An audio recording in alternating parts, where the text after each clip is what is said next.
Salut tout le monde, j'espère que vous allez bien. Aujourd'hui, on se retrouve pour une vidéo que, en gros, je vais vous expliquer un petit peu ce que j'ai fait. Donc, en gros, j'ai fait une liste sur TradingView du top 200 des crypto-monnaies. Donc, qu'est-ce que j'ai fait, c'est que j'ai été sur CoinMarketCap juste là. Après ça, j'ai simplement marqué, par exemple, Solana dans TradingView, puis je l'ai ajouté comme graphique. Donc, ça m'a fait, en gros, une watchlist juste ici qui comporte les 200 premières crypto-monnaies en market cap. Donc, après ça, qu'est-ce que j'ai fait? C'est que j'ai simplement regardé celles qui étaient les plus intéressantes niveau graphique. Donc, en gros, je les ai ajoutées à des listes juste là. En gros, c'est ça que je voulais vous parler aujourd'hui, puis vous montrer différents graphiques qui étaient. Il y en avait qui étaient vraiment bullish, il y en avait d'autres qui étaient plutôt bearish. Donc, je vais vraiment vous montrer en item frame comment voir, en gros, les graphiques qui sont bullish, les graphiques qui sont bearish. Puis après ça, prendre des décisions plutôt en spot. Là, que je parle, c'est plutôt sur de l'investissement spot. Vu que justement le Bitcoin a eu une petite chute durant les derniers jours, on a eu justement des altcoins qui ont bien corrigé. Là, par exemple, si on regarde par exemple le Cardano là, qui a bien corrigé, il a pris moins 20% en une semaine, la semaine, pas cette semaine mais la semaine dernière. Donc ça va être vraiment intéressant à les voir. Puis il y en a vraiment beaucoup d'altcoins qui sont revenus sur des niveaux clés, tandis qu'il y en a d'autres qui ont cassé des supports qui sont vraiment clés à justement tenir. Donc ça va être assez intéressant à aller analyser. Donc juste avant d'aller sur les graphiques des altcoins, je vais quand même juste vous montrer vite fait qu'est-ce que je pense que le Bitcoin va faire durant les prochaines semaines pour juste un petit peu montrer qu'est-ce que je pense que le marché va faire en général. Puis après ça, on va pouvoir aller sur les altcoins puis voir pourquoi il y en a qui sont bullish puis il y en a d'autres qui sont plutôt bearish. Donc, en gros, qu'est-ce que je m'attends, c'est qu'on ait une réaccumulation ici. Donc, on a en gros une pattern qui ferait que on aurait sûrement une déviation en dessous de ce range-là. Donc, on aurait quelque chose comme ça ici, avec pourquoi pas qu'on revienne chercher par exemple ce niveau-là ou ce niveau-là ici, mais que finalement on revienne faire une déviation juste là. Ça va permettre aux institutions ou à la smart money, comme vous voulez l'appeler, à venir en gros acheter beaucoup de Bitcoin ici parce qu'on a beaucoup de stop loss qui se sont accumulés en dessous de ce là, également en dessous de ce là ici. Donc c'est pour ça que je pense qu'on pourrait très bien venir faire une sorte de réaccumulation. Donc ici on aurait en gros un petit range juste là, déviation ici pour après ça là, vouloir partir à la hausse. Donc je m'attends en gros en high time frame que le Bitcoin monte, mais en medium time frame, donc vraiment dans les prochains jours, prochaines semaines, qu'on vienne chercher ce niveau-là pour après ça là vouloir partir. Donc ça reste que sur les altcoins, si jamais ils sont aussi faibles qu'est-ce qu'on avait eu durant en gros la chute qu'on a eu juste là ici, on aurait sûrement encore des altcoins qui vont bien descendre quand on venait chercher ce niveau-là. Mais à mon avis, ça va être un niveau assez intéressant pour justement racheter des altcoins et également du Bitcoin pour après ça venir target les 80 000, les 90 000 et les altcoins également qui devraient bien performer par la suite. Aussi, je pense que ce qui est important à regarder, c'est la Bitcoin dominance, parce qu'en gros, qu'est-ce qu'on pourrait ici qu'on ait fait un breakout juste là. Donc ça veut dire que la liquidité est vraiment partie des altcoins vers le Bitcoin. Donc en ce moment, on est vraiment dans une Bitcoin season. Ça veut dire que c'est vraiment, en gros, toute l'attention va aller sur le Bitcoin. Mais ça reste que sur du moyen terme ou sur du long terme, je m'attends quand même à ce qu'on ait un retournement de tendance dans les prochaines semaines ou dans les prochains mois pour justement avoir une altcoin season. Donc ça reste que sur les prochains mois, je suis assez bullish sur les altcoins comparativement au Bitcoin. Mais ça reste qu'à court terme, on pourrait très bien attendre un petit peu qu'on ait une dernière Bitcoin season avec par exemple le Bitcoin qui vient prendre les 90 et 100 000 pour après ça là avoir un top sur la Bitcoin dominance. Puis là après ça, là on pourrait clairement avoir un retournement de tendance puis les altcoins qui performent mieux que le Bitcoin. Donc premièrement, je voulais vous montrer des altcoins qui ont plutôt des setups qui sont bearish puis que personnellement je ne mettrais pas vraiment d'argent dans ceux-là parce que en gros, justement ils ont des setups bearish long terme, donc ça voudrait dire qu'on devrait venir chercher quand même assez bas pour ce qui est du long terme. Ça se peut que oui, à court terme on remonte un petit peu. Mais par exemple, ça c'est un exemple sur le fil. Qu'est-ce qu'on a? C'est qu'en gros, on a vraiment un gros range. Donc on a en gros la borne haute qui se situe ici. On a une grande déviation juste là durant le bull run de 2021. Puis qu'est-ce que je pense qu'on va venir faire durant les prochains mois? C'est de venir chercher en gros la liquidité qu'on a laissée juste là en dessous de tout ce lot-là. Donc ça se peut qu'on vienne par exemple faire une dernière jambe haussière, venir chercher cette zone de supply-là. Mais je m'attendrais vraiment à ce qu'on reste ici. Donc, si vous voyez ce genre de setup là avec de la liquidité en dessous ici, ça semble assez bearish pour moi. Puis personnellement, je ne mettrais pas beaucoup d'argent là-dedans parce que le problème, c'est qu'on va sûrement venir faire des niveaux plus bas. Puis il y en a sûrement qui vont dire, ouais, mais les altcoins, ils vont pas venir faire des niveaux plus bas parce qu'on est en bull market. Mais par exemple, je peux vous donner un exemple sur le Ape ici, que on est venu faire un niveau plus bas durant la semaine dernière. Donc, si on regarde la mèche, juste là, on est venu faire un niveau plus bas à partir de ce plus bas là ici. Donc, on peut voir que même si oui, on est en bull market, ça reste qu'il y a des altcoins qui viennent faire des niveaux plus bas. Puis, comme on peut voir ici, on est simplement venu chercher la liquidité ici pour après ça venir dump, puis venir chercher des niveaux plus bas avec une correction en 3 vagues juste là.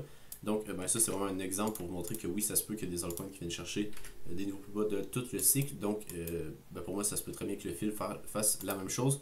On a également le FTM que j'avais vu des gens qui parlaient, c'est sûr que je suis pas très bon en vague d'Elliott, mais en gros j'avais vu quelques personnes qui parlaient en gros ici que c'était vraiment notre impulsion en 1, 2, 3, 4, 5, puis que c'était la même chose que sur le fil, qu'on avait laissé pas mal de liquidité juste là. Puis la différence avec le FTM, c'est qu'on est directement venu chercher la zone de supply. Par exemple sur le fil ici, la zone de supply que je vous parlais est un petit peu plus haute juste là, tandis que sur le FTM, on est directement venu la chercher. Puis en gros, j'ai vu des gens qui parlaient qu'on provenait chercher un niveau plus bas sur le FTM. C'est sûr que, bon, comme que je vous dis, le momentum en ce moment est quand même haussier sur les cryptos en général. Ben, le FTM est quand même bien performé durant les derniers mois, là, donc on a quand même fait un 400%. Mais ça reste que c'est possible que durant les prochains mois, prochaines années, on vienne chercher un niveau plus bas, on vienne chercher la liquidité. Puis ben, en gros, on pourrait même venir chercher par exemple les 0,5 de Fibo, ben, en gros tout ce mouvement-là. Puis ben, en vrai, ça ferait du sens sur le long terme, là, si on regarde les graphiques. Il est toujours aussi, même si on vient chercher des niveaux plus bas ici, ça risque que c'est juste qu'on est sur une accumulation qui est pas mal plus longue. On pourrait faire quelque chose comme ça ici avant de vouloir partir à la hausse. Donc, ben, c'est juste pour vous montrer que c'est pas tous les altcoins qui sont bullish en ce moment. Puis il faut vraiment les trier parce que, ben, par exemple, le Curve V2 est venu faire un niveau plus bas. Donc, on peut voir ici qu'il est venu, ben, en gros, on est quasiment venu faire un niveau plus bas à partir de octobre 2020. Et également, je vais vous montrer également le Atom, qu'on est venu faire une inversion de structure en weekly. Donc on pourrait est-ce qu'on a fait un cost après ça un boss. Donc ça c'est vraiment pas le genre de setup non plus que je voudrais en acheter parce que ici on était haussier juste là, mais à partir de maintenant ici on est baissier, donc si on a un rebond ça serait plutôt pour le shorter. Puis même chose que sur le FTM, ça se pourrait très bien que long terme on revienne chercher la zone de demand qu'on avait juste là, qui correspond également à la poche de liquidité qu'on a accumulée avec le lot qu'on a fait ici et le lot qu'on a fait là. Donc, comme que je vous dis, c'est également le Atom qui est plutôt bearish. Mais sinon, le restant que je vais vous montrer, là, il semble assez bullish pour moi. Puis, ben, on pourrait venir chercher des targets assez hautes. Donc, ben, en gros, je vais commencer par les cryptos qui ont déjà venu, le pullback qu'on a fait la semaine dernière, qui sont déjà venus chercher des niveaux à time frame qui étaient assez pertinents, puis qu'on devrait ben, avoir un rebond, puis venir chercher des niveaux plus hauts. Après ça, je vais vous montrer des setups qui ne sont pas encore arrivés, donc on a des setups qui attendent, puis qu'on devrait par exemple venir chercher un petit peu plus bas pour après ça repartir à la hausse. Je vais également vous passer pas mal de meme coins qui sont intéressants, mais plutôt sur du long terme également, justement des altcoins qui ont juste pas mal de momentum en ce moment, puis que ben, ils font juste monter de façon assez parabolique. Donc si jamais vous aimez le projet, c'est sûr que j'ai pas fait beaucoup d'analyse technique sur celui-ci, mais ben, justement ils ont vraiment un momentum qui est assez bullish, donc ça devrait continuer vu qu'on s'attend à un marché qui est haussier sur du moyen terme ou sur du long terme. Et également, j'ai quelques listings également qu'on a eu dans les dernières semaines qui sont intéressants. Donc, on va commencer par le Solana. En gros, qu'est-ce qu'on a, c'est que si on va en 2 semaines, qu'est-ce qu'on peut voir, on est venu chercher la zone de demand juste là. Donc, pour moi, ça semble assez bon pour justement une continuation haussière. Puis en gros, qu'est-ce que je voulais vous montrer également weekly, c'est qu'on avait le IGC qu'on est venu retester. Donc, pour moi, ici sur le Solana, on pourrait très bien être sur un bottom puis on continue notre tendance haussière. Je pense pas qu'on a besoin de venir chercher toute la liquidité ici, là, ça m'étonnerait vraiment. Puis en gros, on aurait quand même une correction de moins 60%. Je pense pas qu'on va avoir ça sur le Solana avec la force qu'on a eue durant les dernières semaines. Je pense vraiment pas qu'on va avoir ça. Je pense qu'on va plutôt continuer notre tendance. Également, après ça, on peut continuer sur le CRO que, ben, en gros, c'est pas une analyse technique très poussée, là, mais qu'est-ce qu'on peut voir ici qu'on a une zone pivot. On avait ici résistance, résistance, support. Donc ici, comme ça, après ça, comme ça, plus support. Donc théoriquement, ici, on devrait repartir à la hausse sur le CRO. On va venir chercher des niveaux qui sont un petit peu plus hauts. Puis ben, qu'est-ce qui est le fun avec ce genre de setup là, c'est que l'invalidation est assez simple. C'est simplement que si on revient en gros en dessous des clôtures wiki, donc ici par exemple, je peux vous mettre un petit trait là, que en gros si jamais on revient en dessous de ce niveau là ici, ça semble assez bearish, puis on devrait avoir une correction plus conséquente. Puis si jamais on pump ici, ben, c'est le fun, on peut ben, en gros venir target des niveaux qui sont pas mal plus élevés sur le CRO. On a par exemple ces niveaux là ici. Ensuite on a également le VET qui est plutôt intéressant parce que qu'est-ce qu'on peut voir, c'est qu'on a un petit peu la même chose que sur le CRO avec en gros ben, une zone pivot ici avec support. Après ça, on est venu faire résistance ici. On peut même étendre un petit peu la zone. Puis on pourrait la mettre avec ben, les airs qu'on avait fait juste là qui étaient résistance. Puis on peut voir qu'on est en train de faire support avec un genre de petit bull flag. Donc c'est pas si mal là, pour une continuation haussière. Puis même si le VET, en gros c'est un token du cycle passé, ça reste que le bottom est assez clean. On peut voir qu'on est venu chercher la liquidité juste là. Donc pour moi le bottom est vraiment posé sur le VET comparativement au FTM puis au fil qui sont plutôt bearish avec la liquidité qu'on a laissée en dessous des plus bas du bear market. Donc, pour moi, par exemple, sur le VET, c'est assez bon, puis on devrait avoir une continuation haussière durant les prochaines semaines. Ensuite, je voulais également vous montrer le GRT, que c'est vraiment un petit peu la même chose. On a, en gros, ici qu'on a fait résistance plusieurs fois, là, donc on a un très très beau bottom qui s'est formé. Après ça, là, on peut voir qu'on est venu faire support juste ici. Puis également, je voulais vous montrer le bottom qu'on a formé qui était assez clean. Parce que, en gros, qu'est-ce qu'on peut voir ici? On était venu faire un niveau plus bas, après ça, un niveau plus haut juste là. Puis qu'est-ce qu'on peut voir par la suite? C'est que si on prend les Fibo ici, on peut voir qu'on était revenu dans la zone de demande juste là parfaitement, donc dans ce niveau ici, avant de là venir pump, puis de venir chercher des niveaux plus hauts. Donc le setup sur le GRT il était assez clean à prendre, mais sinon là, je pense que vraiment ici on devrait avoir une continuation de la tendance haussière. Avec la mèche qu'on est venu faire ici, on devrait avoir pas mal d'acheteurs sur ce niveau pivot là. Donc comme que je vous montre, on a pas mal dans le coin qui sont sur des setups qui sont similaires avec des retests de niveau pivot, donc des niveaux de résistance qu'on avait ici, là et là, pour après ça venir faire support, puis là on devrait repartir à la hausse. Mais ça reste que oui, durant les prochaines semaines, on pourrait faire quelque chose comme ça, même durant l'été. Puis après ça, par exemple, je sais pas moi, pendant l'automne 2024, là on pourrait repartir à la hausse. Donc il faudrait quand même être patient. Mais ça reste qu'il y en a beaucoup dans le coin qui ressemblent à ce genre de setup-là. On avait également le OP, que en gros on peut voir qu'on avait les Fibo juste là avec la zone de rechargement de longue juste ici. Donc on est venu corriger plus que 50% du mouvement avec les 0,5 qui sont juste ici. Donc c'est assez bon, puis on est venu faire un niveau plus haut, donc je ne m'attendrai pas à ce qu'on vienne chercher c'était plus bas là, puis on devrait continuer notre tendance qui est pour le moment à time frame qui est haussière. Donc c'est vraiment le genre dans le coin que durant un bull run va bien performer parce qu'on peut voir que la tendance de fond est vraiment haussière, donc je m'attends vraiment à ce qu'on vienne chercher des niveaux plus hauts sur le OP. Ensuite je vais également vous montrer le AMP, que ça je pense que c'est un token qui est un petit peu moins capitalisé, donc un petit peu plus bas dans le ranking de CoinMarketCap. Mais ça reste qu'on est venu chercher un niveau de demande, donc le graphique est assez clean, on est dans une tendance qui est haussière, donc ça se pourrait très bien qu'ici on tienne ce niveau-là et qu'on reparte directement à la hausse pour ce qui est du AMP, donc j'aimais bien le graphique, donc je vais quand même vous le montrer. On avait exactement la même chose sur le RVN en weekly, donc on peut voir qu'on avait notre niveau de demande, si je le remets comme il faut, juste là ici, donc sur le RVN ça semble assez bon, c'est un petit peu la même chose que sur le AMP, donc on a un très très gros pump, mais après ça on peut voir qu'on tient ce niveau-là. Puis tant qu'on tient ce niveau-là, pour moi je m'attends à des niveaux plus hauts, on peut clairement faire quelque chose comme ça ici, puis là après ça partir à la hausse. Mais ça reste que on pourrait s'attendre à ce que ce niveau-là tienne sur le RVN, puis on peut simplement couper nos positions si jamais on vient faire des niveaux plus bas ici. Et également il y avait le ZRX qui était vraiment la même chose que les deux derniers. Donc niveau de demande à time frame, on vient le retester. Ici on devrait avoir un rebond ou même un niveau plus haut, venir chercher des nouvelles ATH. Donc maintenant que je vous ai montré les altcoins qui ont déjà touché des niveaux à time frame de demande, je vais également vous montrer des altcoins qui n'ont pas encore touché ces niveaux-là. Donc on va commencer par le AVAX. Que premièrement, je voulais vous montrer que il était venu chercher la zone de supply ici qu'on avait eu, qui s'était formée le 1er mai 2022. Donc on peut voir qu'ici on est venu depuis dessus ce niveau-là, on peut voir qu'on s'est bien fait rejeter juste ici. Mais bon, ça reste que si on regarde en time frame, pour moi c'est un bottom qui est assez clean avec en gros une recharge de liquidité en dessous de ce haut-là. Donc on peut voir qu'ici on est venu chercher de la liquidité ici. Après ça, un triangle de compression qu'on est venu faire. On est venu le breakout. Après ça, qu'est-ce qu'on peut voir? C'est qu'on a un niveau de demande qui correspond également au 0,5 de Fibo ici.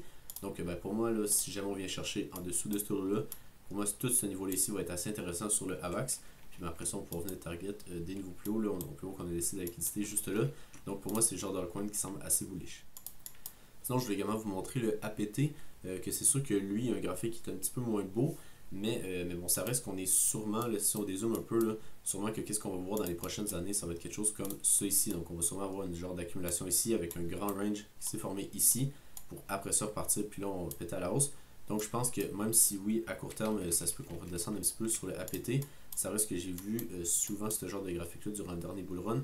Puis qu'est-ce qu'on voyait, c'était vraiment un mini range durant gros, qu'on avait durant la phase d'accumulation ou même quand le Bitcoin était un peu parabolique. Puis après ça, là, quand que le Bitcoin stagne un peu, puis qu'il trouvait son top en item frame, là, c'est là qu'on avait notre vrai altcoin season. Puis c'était ce genre de token-là qui avait bien performé. On peut penser par exemple au Shiz ou au Matic qui avait fait ce genre de pattern-là. Donc ça reste qu'ici, on pourrait venir chercher encore un petit peu de liquidité là, en weekly. Venir chercher en gros la petite ligne blanche que j'ai mis là. On est également dans notre zone de rechargement de longue, donc ça semble assez bon là, pour justement trouver un bottom à time frame ici, puis après ça repartir à la hausse, venir chercher la liquidité juste là, puis venir chercher des niveaux qui sont pas mal plus élevés. Je voulais également vous faire une petite analyse sur le TAO parce que, ben, en gros, oui, le token est assez haussier pour ce qui est du item frame, mais pour ce qui est du ben, plus à court terme, donc en daily par exemple, je m'attends vraiment à ce qu'on vienne chercher un petit peu plus bas sur le TAO. Donc, si on va en weekly, qu'est-ce qu'on peut voir? C'est que bon, on est venu faire un niveau plus haut, mais on n'est même pas encore venu chercher les 0,5 de Fibo juste là. On peut voir qu'on est venu faire une mèche qui est venue chercher l'ancien plus haut ici. Donc pour moi, c'est assez bearish. On vient chercher la liquidité ici, on a un beau rejet. Donc pour moi, je m'attends vraiment à une correction plus conséquente. On vient chercher ce niveau-là, comme que par exemple on avait fait, si je m'en vais ici, ça ressemblerait un petit peu à ça sur par exemple ce token-là. On vient faire un très très beau pump. Après ça, on revient chercher les niveaux de demande, puis là, après ça, on repart à la hausse. Donc je m'attendrai un petit peu à la même chose sur le TAO. Donc on vient en gros faire un pump ici, puis après ça, on vient corriger un peu. Pour après ça, là, vouloir partir à la hausse, puis venir chercher des niveaux plus hauts, venir chercher les 1000$ par exemple. Un des altcoins qui est un petit peu plus bearish à court terme, mais que ça risque sur du long terme, on est toujours assez haussier, là, on peut voir juste là, c'est qu'il ne casse pas. Donc qu'est-ce qu'on peut voir ici, c'est qu'on est venu faire sûrement une déviation au-dessus de ces highs-là. Donc comparativement par exemple au TAO, donc si on revient au TAO, qu'est-ce qu'on peut voir, on est vraiment venu faire un niveau plus haut. Donc je ne m'attends pas à ce qu'on va chercher un niveau plus bas, tandis que sur le casse-pas, pour moi je considère plus ça comme une déviation parce qu'on n'a pas eu par exemple un vrai pump. Donc on n'a pas fait quelque chose comme ça ici pour après ça revenir sur ces niveaux-là, puis après ça repartir. On est plutôt venu faire une sorte de déviation, donc pour moi c'est beaucoup plus bearish sur le casse-pas. Puis on devrait venir chercher les lots qu'on a fait ici, puis même pourquoi pas revenir tester ce niveau-là.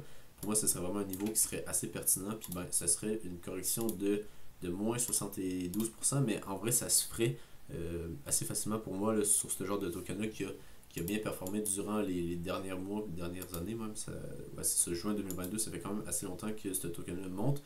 Donc ouais, pourquoi pas avoir une correction un petit peu plus conséquente sur le Caspa, avoir une sorte de réaccumulation comme qu'on a sur le Bitcoin avec une déviation en dessous de ce lot-là ici. Là, donc en dessous de cette région-là ici, ça devrait être assez bon pour du long terme, mais pour moi ici, ça semble pas assez aussi pour ben, justement vous dire que ici ça devrait tenir. Je pense qu'on devrait venir chercher un petit peu plus bas sur le Caspa.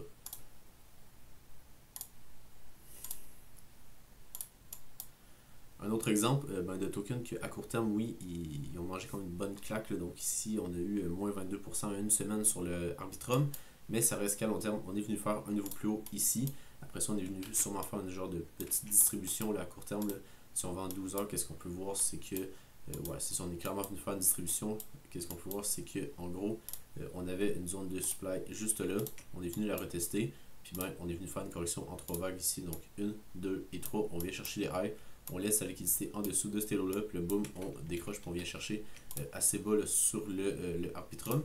Mais ça risque que sur du long terme, pour moi, ça devrait tenir là, sur justement l'Arbitrum. Puis on devrait venir chercher des niveaux plus hauts. C'est juste qu'à court terme, ben, il faudrait sûrement s'attendre à une sorte de range. Pourquoi pas venir chercher les lots ici pour après ça repartir. Mais ça reste qu'on est clairement venu faire un niveau plus haut ici. Donc la tendance devrait être haussière. Ensuite, bon, on avait également le Injective que, en gros, j'aurais pu le mettre dans une des cryptos qui sont venus chercher ben, des niveaux item frame qui sont déjà venus chercher des niveaux item frame, donc le niveau ici de demande. Mais bon, ça reste que pour moi, on pourrait redescendre un petit peu plus bas, pourquoi pas venir chercher la zone de rechargement de long. Ce serait vraiment l'idéal, mais bon, ça reste qu'on est quand même dans une tendance qui est haussière. On a quand même, en gros, les highs qu'on a fait ici, que l'on est en train de les retester là, avec la mèche qu'on a faite ici. Donc, ça se pourrait que ben, on repart directement à la hausse sur le Injective. Mais bon, si jamais on a une correction un petit peu plus conséquente, ce serait vraiment à ce niveau-là qui serait vraiment intéressant pour après ça le target des niveaux plus hauts. Ensuite, ben, pour ce qui est du TIA, ben, en gros, qu'est-ce qu'on a? C'est qu'on avait une zone de demande qu'on est venu front-run ici. Donc, qu'est-ce que je m'attends? Ben, c'est qu'on pourrait très bien, en gros, faire un double bottom ici. Avec, par exemple, on vient souffler la liquidité en dessous de cette mèche-là, faire quelque chose comme ça ici, pour là, après ça repartir, ça serait assez bon. Mais ça reste que si on va en daily, qu'est-ce qui est intéressant, c'est que bon, le rebond n'est pas incroyable en ce moment. On n'est pas capable de passer ce niveau-là ici. Donc ça se pourrait très bien que, ben, en gros, on vienne faire quelque chose comme un double bottom, puis là, après ça, on reparte à la hausse. Puis ben, si jamais on voudrait directement partir à la hausse sans venir chercher un double bottom, ben, ça serait de venir passer ce niveau-là, le flip en tant que support. Puis là, après ça, là, oui, ici, ça pourrait être intéressant pour revenir chercher des niveaux plus hauts. Ensuite, je vais quand même vous montrer le XRD, même s'il n'a pas très bien performé durant les dernières semaines, même durant les derniers mois, là, depuis 2023, il n'a pas fait grand-chose. On était plutôt dans une tendance qui était baissière. Mais bon, ça reste qu'on est venu chercher les lots juste là, puis on est venu créer le seul problème, c'est qu'on a des equal lows juste là. Mais bon, ça reste qu'on est venu chercher la liquidité en dessous de tous ces lots-là, puis même en dessous de ceux-là ici. Donc pour moi, c'est pas si mal pour ce qui est du XRD. Puis on pourrait très bien ici avoir une continuation de la tendance sans venir chercher les lots qu'on avait fait ici. Puis en gros, qu'est-ce qu'on peut voir, c'est qu'en daily, on était venu chercher des nouveaux plus hauts ici. Donc pour moi, la tendance devrait être haussière pour ce qui est du high time frame. Donc on devrait venir chercher des nouveaux plus hauts pour ce qui est du XRD. Mais je pense que c'est rien que ça va prendre un petit peu plus de temps. Puis c'est un petit peu la même chose que je parlais tantôt, c'est qu'en gros on a un grand range ici. Puis que sûrement que quand on va dézoomer en bull run, ça va faire quelque chose comme ça ici. Puis là après ça, on peut voir que la tendance était haussière en général. Mais oui, à court terme, ça se peut qu'on ait un petit dip dans cette zone-là pour après ça là, vouloir partir à la hausse. Même chose pour ce qui est du SEI. En gros, on a notre niveau de demande qui est un petit peu plus bas ici. Pour lui, ça ne m'étonnerait vraiment pas qu'on vienne chercher ce niveau-là parce que en gros, en daily, qu'est-ce qu'on peut voir, c'est qu'on est clairement venu faire un nouveau plus haut ici, après ça, un nouveau plus bas juste là. Donc pour moi, c'est pas très bullish sur ce qui est pour ce qui est du SEI. On pourrait très bien revenir un petit peu plus bas ici pour là, après ça, repartir à la hausse. Mais ouais, ça ferait quand même une correction de, si on prend le high ici jusqu'au low, ça ferait moins 73%. Mais bon, ça reste que ça serait assez bon pareil. Là. Je pense que c'est très faisable sur ce genre d'altcoin-là. Qui ont quand même fait des performances assez bonnes. Là, puis qu'on pourrait clairement ici avoir une distribution court terme, avoir un petit dump pour après ça repartir. Puis pour invalider ça, c'est assez simple. C'est que si on va en daily, pour ceux qui le savent, c'est qu'on viendrait faire une clôture daily ou weekly au-dessus de la zone pivot qu'on a juste là. Donc toute cette zone-là ici, on pourrait même mettre un petit rectangle juste là. En gros, une clôture au-dessus de cette zone-là, ça serait assez bullish. Puis si jamais on se fait rejeter ici, on devrait venir chercher ce niveau-là. Je vais également vous passer le corps ici. Donc qu'est-ce qu'on a, c'est qu'on a un listing juste là. Après ça, on a bien redescendu ici après ça. Ça reste qu'on a quand même eu une bougie haussière assez impressionnante. Donc je vais quand même vous le passer parce que si jamais on revient juste là, sûrement qu'on aurait une réaction là, donc sur ce niveau-là. On pourrait très bien venir faire des niveaux plus hauts. Donc, même si j'ai aucune idée si le projet est bon niveau fondamental, ça reste que niveau graphique, on est quand même venu faire un assez beau pump de genre 240% en une semaine. Donc, ça se pourrait très bien qu'ici, on vienne faire une correction, on vienne chercher ce niveau-là. Puis là, après ça, là, on pourrait peut-être repartir. Puis même si on a juste une réaction, puis que par exemple, on vient juste chercher ce niveau-là, ça fait quand même un x2 qui serait, à mon avis, assez facile à faire sur ce genre de trade-là. Donc, par exemple, on pose un ordre d'achat ici. Puis on attend simplement qu'on fasse un x2 ici. Là, donc, avec la volatilité qu'on a eu durant les dernières semaines, ça se pourrait très bien qu'on ait une réaction puis qu'on fasse un x2. Donc, pour moi ici, ça semble assez bon de ce niveau-là à partir des 0,80$. Sinon, on avait également le AGIX qui est en train de faire un pullback sur la zone de résistance qu'on avait ici. Donc, pour moi, c'est le genre d'altcoins qui sont assez intéressants là, puis qu'on devrait venir chercher en gros des prix qui sont pas mal plus élevés parce que le pullback ici est assez clean. Donc, pour moi, là, ça devrait être bon pour venir chercher des prix, par exemple les 4 et 5$ assez facilement. Également, qu'est-ce qu'on peut faire, c'est qu'on peut prendre les fibos d'extension. Donc, on peut prendre ces niveaux-là ici, puis en gros prendre en extension. On peut voir qu'on est venu sur les 2,618, mais pas sur les 3,618. Donc, ça, c'est équivaut aux 2$. Puis également, prendre nos fibos, on peut les mettre de ce high-là à ce plus bas-là ici. Puis on peut voir que là, on a des targets aux 2,9$ et aux 3,8$.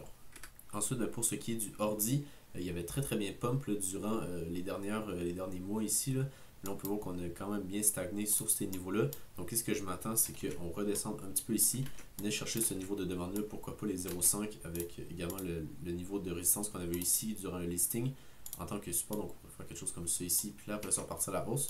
Donc, je regardais ça de près, mais pour ce qui est du ordi, long terme, ça semble assez bullish. C'est juste qu'à court terme, on pourrait avoir une correction de encore moins 75%. Donc, il y a pas mal dans le coin que si jamais on ne tient pas les niveaux qu'on est en ce moment, on pourrait redescendre un petit peu plus bas, mais ça reste que long terme, pour moi, c'est assez bullish. Ensuite, je vais également vous passer rapidement le métisme. En gros, on peut voir qu'on avait fait un breakout. Après ça, on est venu retest la zone pivot qu'on avait. En gros, si je reviens sur le métis, ouais, c'est ça, la zone pivot qu'on avait ici. Donc, ça semble assez bullish. Ça se peut qu'on vienne chercher les 0,5. Mais long terme, comme que je vous dis, pour moi, sur le métis, là, avec ce genre de zone pivot-là, ça semble assez bon. Donc maintenant, je voulais vous parler des meme coins. Puis, en gros, il y en avait qui sont plutôt bullish. Donc par exemple, je vais vous montrer le Shiba Inu qu'il a fait un graphique long terme qui est très bullish. Puis que théoriquement, on ne devrait plus jamais venir chercher ces niveaux-là. Puis qu'on devrait venir faire des niveaux plus hauts. Mais par exemple, je vais vous montrer le Dogecoin qu'il n'y a pas un bottom qui est aussi clean que ça. Donc ça se pourrait qu'on vienne chercher encore plus bas sur le Dogecoin. Mais bon, pour ce qui est du Shiba Inu, qu'est-ce qu'on peut voir, c'est qu'on est venu faire en gros un top avec en gros la prise de liquidité de ces highs là ici. Après ça, pour l'instant, on vient retester en gros le haut du range qu'on avait ici. Donc ben, pour moi ça semble assez bullish, puis si jamais on tient ce niveau là, on pourrait venir chercher des niveaux plus hauts. Mais en gros, ce qui pourrait arriver également, c'est qu'on redescende encore un petit peu, on vient chercher le milieu du range, puis ben, en gros la zone de rechargement de long ici. Donc faire quelque chose comme ça ici, puis là après ça partir à la hausse. Donc si jamais on a ce genre d'opportunité là de rentrer ici, là, ça serait assez bon sur le Shiba. Puis ben, également, qu'est-ce que je voulais vous montrer, c'est que pour ce qui est du bottom, qu'est-ce qu'on peut voir, c'est qu'en gros ici on était venu mitigate la zone d'order block qu'on avait juste là. Puis ben, après ça on était venu faire une déviation en dessous de ce lot là, pour après ça venir faire un petit pullback juste là. Puis là après ça on peut voir qu'on était vraiment reparti à la hausse avec une bougie en une semaine qui était de 133%. Donc ben, ça reste que pour ce qui est du moyen terme sur le Shiba, là, ici ça devrait être notre bottom long terme. Puis ben, pour ce qui est justement du moyen terme, ça se peut qu'on descende un petit peu. Mais long terme, comme que je vous dis, ça c'est notre bottom sûrement. Puis on devrait repartir à la hausse. Puis ben, venez chercher un nouvel ATH. Maintenant, ben, je voulais vous montrer la différence avec le Dogecoin. Que ben, il y a un petit peu le même setup que le FIL et le FTM. Parce qu'en gros, on n'est même pas venu chercher la liquidité en dessous de ce plus bas-là. Puis également ben, en dessous de ce plus bas-là ici. Donc pour moi, c'est beaucoup moins bullish. Puis ben, en gros, ça se pourrait qu'on ait un petit peu le même setup avec une correction en ABC ici. Donc ABC pour après ça revenir chercher ce niveau-là. Puis là, après ça, partir à la hausse. Donc même si je suis bullish sur le Shiba, je pense que ce serait beaucoup plus intéressant que le Shiba que le Dogecoin. Parce que ben, comme que je vous montre, il y a un setup qui serait plutôt bearish. Pour ce qui est du moyen terme, même sur du long terme, là, parce que ça prendrait pas mal de temps à venir chercher ce niveau-là. Mais ouais, si jamais on a ce niveau-là sur le. Si jamais on a ce niveau-là sur le Dogecoin, ben, ça devrait être assez bon là, pour ben, en racheter ici. Mais bon, comme que je vous dis, ça pourrait prendre beaucoup de temps avant qu'on vienne chercher ce niveau-là. Ben, l'invalidation est assez simple. C'est que si jamais on vient faire un niveau plus haut ici, ben, ce setup-là serait invalidé. Puis ben, en gros, qu'est-ce qu'on aurait fait à la place, c'est qu'on est plutôt venu faire une résistance ici, puis là on peut voir qu'on est venu faire support. Donc si jamais on vient faire un nouveau plus haut ici, ben, le setup que je vous parle là, en gros de bottom qui n'est pas encore formé sur le Dogecoin, ben, ça serait invalidé, puis on devrait venir chercher des nouveaux plus hauts. Ensuite, je vais également vous montrer le WIF juste là. Donc ben, en gros, j'ai tiré mes Fibos de ce plus bas là à ce plus haut là. Puis ben, en gros, on a un petit peu le même setup que je vous parlais tantôt, là, que en gros, on est venu, je pense que c'est sur le Caspa, que en gros, on est sûrement venu faire une déviation au-dessus de ces high là, puis que ben, je m'attends à ce qu'on vienne chercher un petit peu plus bas. Donc sur le WIF, si on va en 3 heures, ben, en gros, on peut voir qu'on a un niveau de demande là, juste là, que pour moi, il devrait tenir. Donc, ben, en gros, on aurait sûrement une zone d'accumulation qui serait intéressante entre les 1,37$ jusqu'au 0,7$. Donc ça fait un range qui est assez grand. Mais bon, en gros, dans ce niveau-là ici, ça serait assez intéressant ben, d'en accumuler. Puis qu'est-ce qu'on peut faire, c'est que, par exemple, vu qu'on ne sait pas exactement si ce niveau-là va tenir ou si on va venir chercher la zone de demande en délit ici, ben, qu'est-ce qu'on pourrait faire, c'est que, par exemple, on pourrait commencer, par exemple, en acheter un petit peu ici, puis après ça, attendre un peu, voir la réaction. Puis après ça, si jamais on vient chercher ce niveau-là, là, on pourrait commencer à faire du DCA un petit peu plus agressif. Mais ouais, je pense qu'ici, on pourrait avoir une correction assez conséquente sur le WIF. Pour après ça, venir trouver un bottom dans cette région-là. Puis ben, item frame, ben, on pourrait très bien venir faire des niveaux plus hauts. Ici, c'est juste que pour ce qui est des prochains jours, prochaines semaines, ça se peut qu'on vienne faire un bottom sur ces niveaux-là. Ensuite, ben, pour ce qui est du PP, ben, en gros, qu'est-ce qu'on peut voir, c'est qu'on est venu chercher les highs qu'on avait fait juste là. Donc, c'est pas si mal pour ce qui est du PP. Si jamais on casse ce niveau-là, ben, je m'attends à ce qu'on vienne faire une correction sur les 0,5 de Fibo ou même sur le haut du range. Donc, ça nous ferait quand même une correction de moins 80%. Mais bon, pour ce qui est de ces meme-coins-là, ça se pourrait très bien qu'on vienne faire une correction un petit peu plus conséquente. Là. Si jamais on a un marché qui est un petit peu plus bearish, d'après moi, si jamais le Bitcoin tient, ben, en gros, comme que je parlais, la sorte de réaccumulation qu'on aurait, ben, sûrement que le PP va tenir ce niveau-là. Mais si jamais le Bitcoin ben, il casse son niveau et qu'il vient chercher un petit peu plus bas, ben, sûrement que là, on va avoir un PP qui va prendre un moins 80% puis qui va revenir sur ces niveaux-là. Mais ça reste que, si on regarde le long terme, pour moi ici, ça semble assez bullish. On devrait venir chercher des niveaux plus hauts ici. Bon, ben, c'est un petit peu la même chose pour ce qui est du Floki. Ben, en gros, on a les 0,5 sur le qui équivaut au high qu'on avait fait ici. Là. Donc, ça se pourrait qu'on ait une correction un petit peu plus conséquente. On vient de chercher ce niveau-là qui c'est vraiment pertinent. Puis là, après ça, là, on pourra repartir à la hausse. Pour ce qui est du bank, on a un petit peu la même chose que pour ce qui était du c'était le WIF. Donc sur le WIF, si on va en daily, qu'est-ce qu'on peut voir, c'est qu'on avait en gros une déviation au-dessus de ces highs-là pour là sûrement venir chercher des niveaux plus bas. Donc on a un petit peu la même chose que pour le bank, mais en weekly, si je me souviens bien, ouais c'est ça. En weekly, qu'est-ce qu'on a, c'est qu'on a une déviation au-dessus de ces highs-là ici. Donc je m'attends à ce qu'on vienne chercher les lots qu'on a fait juste là, venir chercher la zone de demande en weekly. Puis là après ça on pourrait trouver un bottom, puis là après ça repartir à la hausse. Puis je pense que c'est un des meme coins qui pourrait être intéressant parce que c'est le meme coin de, en gros, de la blockchain Solana. Puis ben, vu qu'elle a été très très populaire durant les derniers mois, puis que le Solana a très très bien performé, sûrement qu'à la fin du cycle, quand les liquidités vont partir du Solana vers les plus petits shitcoins, sûrement que ça va aller vers ce genre de crypto-là. Puis ben, sûrement qu'elle va très très bien performer ce genre de crypto-là. C'est juste qu'il faut attendre un petit peu. Puis ben, pour moi ici, on est sur un range en high time frame avec sûrement un bottom qui va se former ici pour là après ça venir trouver des nouveaux plus hauts durant en gros le top du cycle qui devrait se faire quand le Bitcoin va venir chercher les 90 000 et les 100 000 dollars, puis que le Solana également va trouver son top. On devrait avoir le bank qui performe bien. Je vais également vous montrer les altcoins que je trouve qu'il y avait quand même pas mal de momentum, puis que même si le Bitcoin a baissé, ben ces genres d'altcoins-là, ils n'ont pas vraiment baissé, puis ils ont continué leur momentum aussi. Donc on avait le MNT, après ça également on avait le OK B de, je pense que c'est une plateforme si je me souviens bien, puis ben, on peut voir que long terme, là, il est quand même avec un momentum qui est assez haussier. Également on avait le RNDR qu'on peut voir que même s'il a descendu un petit peu, ça reste que la tendance est très haussière. Après ça, ouais, c'est ça, on avait le FLR, après ça on avait quelques autres là. Donc je vous l'ai montré, mais ouais, ça c'est vraiment les altcoins qui avaient le meilleur momentum sur le top 200 sur CoinMarketCap. Donc on peut voir qu'on est quand même pas mal là. On a également le track là, ici qui avait quand même un bon momentum, même si le Bitcoin avait descendu un peu. Et sinon, on peut finir sur les listings qui est intéressant. Donc on avait le JUP ici que, en gros, qu'est-ce qu'on était venu faire, c'est qu'on a eu une correction un petit peu plus conséquente. Donc on a eu une petite distribution ici, une déviation au-dessus de ces highs là. Ça risque, pour moi, je m'attends quand même à un bottom qui se forme durant les prochaines semaines. Si on prend les Fibo, juste là, qu'est-ce qu'on peut voir, c'est qu'on est revenu dans la zone de rechargement de longue ici. Donc je m'attends à ce qu'on forme une sorte de range ici sur le JUP pour après ça partir à la hausse. Sinon on avait également le ID que si on va en weekly, on avait un listing juste là. Après ça on avait une consolidation ici. On peut voir la zone pivot là, juste là qui était venu chercher. En gros on a vu support, après ça on était venu faire une déviation pour après ça venir faire un nouveau support pour après ça partir à la hausse. Donc c'était assez bullish pour ce qui était du ID. On était également venu chercher la petite zone de demande qu'on avait juste ici. Donc si on arrive à tenir ce niveau là, clairement on va venir chercher des niveaux plus hauts. Sinon pour ce qui est du PIT, en gros je voulais juste vous montrer que on a eu le listing juste là, après ça on est venu faire une déviation.